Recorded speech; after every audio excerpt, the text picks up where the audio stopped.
What is your passion? Have you thought about sharing your passion and growing a network that shares your same passion?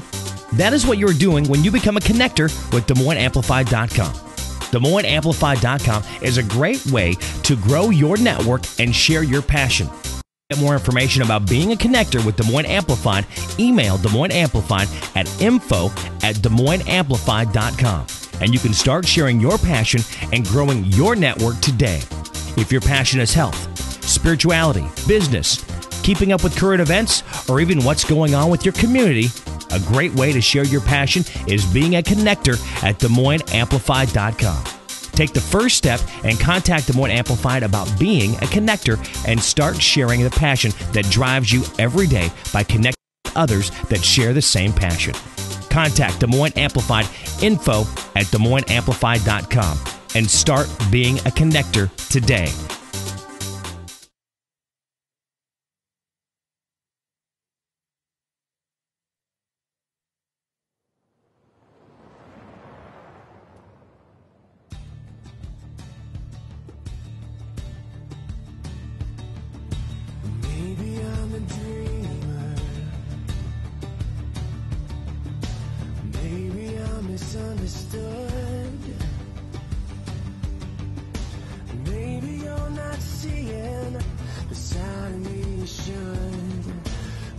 Good morning and welcome to Redefining Safe with the live air date of March 31st, 2011.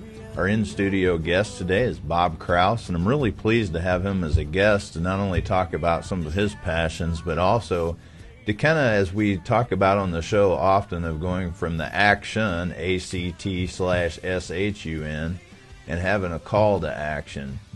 Over the past 6 years, numerous times when I've visited prisons and homeless camps, it's always sad to me to see the number of our veterans who've served our country to keep our community safe, basically in an existence where they're just existing instead of living because of numerous things that's happened in society in the past few years, as well as oftentimes we don't want to pick up topics that just are controversial or say we have a problem, and if we have a problem, do we need to fix that problem?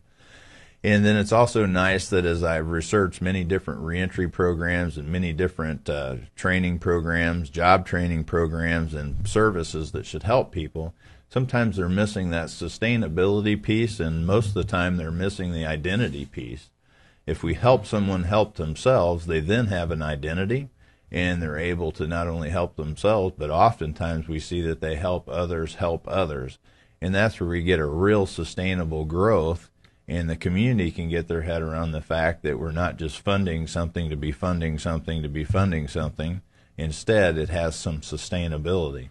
Now, it does take funding, resources, knowledge, education, a lot of things to get this plan off the ground. I also happen to notice it said it was a bold plan on October 2010, I believe, on the press release.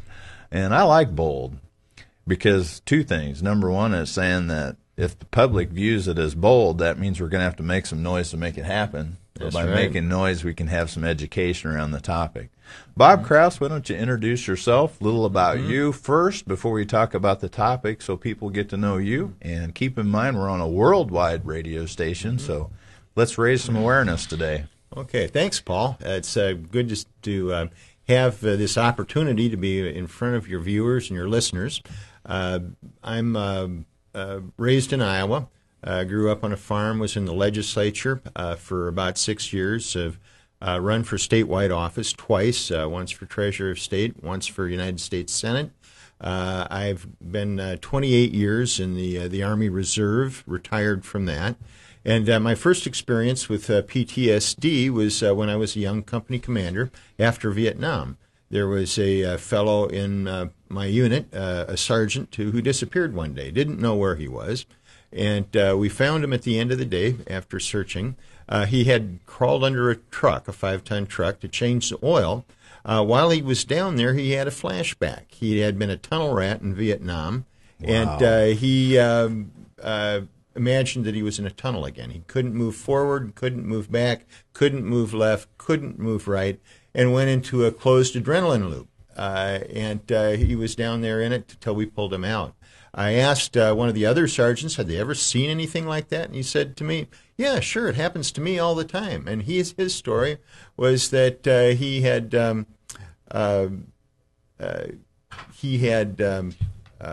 been at a compound driving out the gate. Mortar hit the gate guard, splattered the gate guard all over the windshield. That soldier then, when he came back to civilian life, he said when he'd drive down the road about twice a month, his windshield would go red. He'd pull over, take a break, get back on the road and drive on. And that's just a small fraction of what PTSD is all about. Over the rest of my career, I was able to watch many veterans that had military and combat experience, and I saw some of the horrible things that were happening to them, and I decided that when I had the opportunity, I'd do something about it. Well, what a great intro. And I hope more people take the opportunity, not only what they heard from you, but what they know personally. I think it's interesting that we as people, and I like to make fun of myself because you can't sue me for making fun of me, we kind of tend to file stuff away and we don't remember some of the things we've learned and saw. And while I was hearing you talk about these two gentlemen with PTSD and how it was affecting their life daily, it occurred to me that while I was listening to the story, there's two different things in the past with me that I wish everybody could see. I was talking to a gentleman inside a prison, and when I say inside a prison, he was identified by a number. He was serving our country in the mid-'70s, come home and found his wife and best friend in bed together, and he did just exactly what he'd been trained to do. Mm-hmm. Now this gentleman is in prison, has been since 1976, convicted of a double murder. By today's standards, it would have been a crime of passion and it would look a little differently today. But, I can't say that if I was him and came home to that, I would have acted any differently. Well, combat veterans have different reflex actions than a lot of other people do, and that's part of the problem. And then when they come back from combat, and they do have PTSD, and we have 300,000 to 400,000 combat vets coming back from Iraq and Iran or Iraq and Afghanistan that do have PTSD. One of the signatures is really, really bad insomnia, where you go 2 and 3 and 4 and 5 days without falling asleep. It's bothersome, obviously. So people use booze, they use drugs to conk themselves out. And, of course, that has side effects on their job, on their marriages, on their lifestyles. And it turns into a very bitter spiral that often winds up with these fellows homeless. And in order to get them fixed, you have to deal with that core that core problem, that PTSD problem that these folks are dealing with. That is the monkey on their back. The booze, the drugs, the quick reaction that gets them in jail, those kinds of things, those are side effects. The main effect, the main causation is the PTSD. And it takes a while to work that out. And sadly, Uncle Sam, the Army, didn't even recognize it officially as a war injury of any kind until 1991. Half of the homeless today are, half of the war veteran homeless today are Vietnam vets, although that the Iraq and Afghanistan veterans will be catching up with them very soon.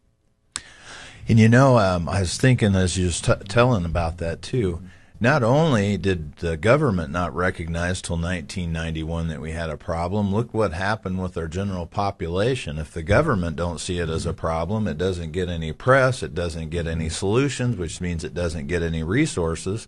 Mm-hmm. Meanwhile, the problem you were just describing was spiraling out of control. Mm-hmm. And if you look at the number of people in our correctional system today that when they check the box, were you a veteran, they check yes. Yeah, it's very high, the number of veterans that either have been in prison or are in prison. And it does track with the homelessness because they go into the prisons. They're already divorced from their families, usually from their employers, from their small towns, from their homes because of the PTSD. And then the prison experience just adds another layer to the isolation. They go out onto the streets. They're homeless. They know they don't get along with people, so they tend to stay homeless, and they find hidey holes to stay in. And we've got 126,000 homeless veterans in our country today. They sleep on the street every night. Now, that is 5 divisions of soldiers. That's about the same amount of soldiers that it would have taken to stop the Germans during the Battle of the Bulge.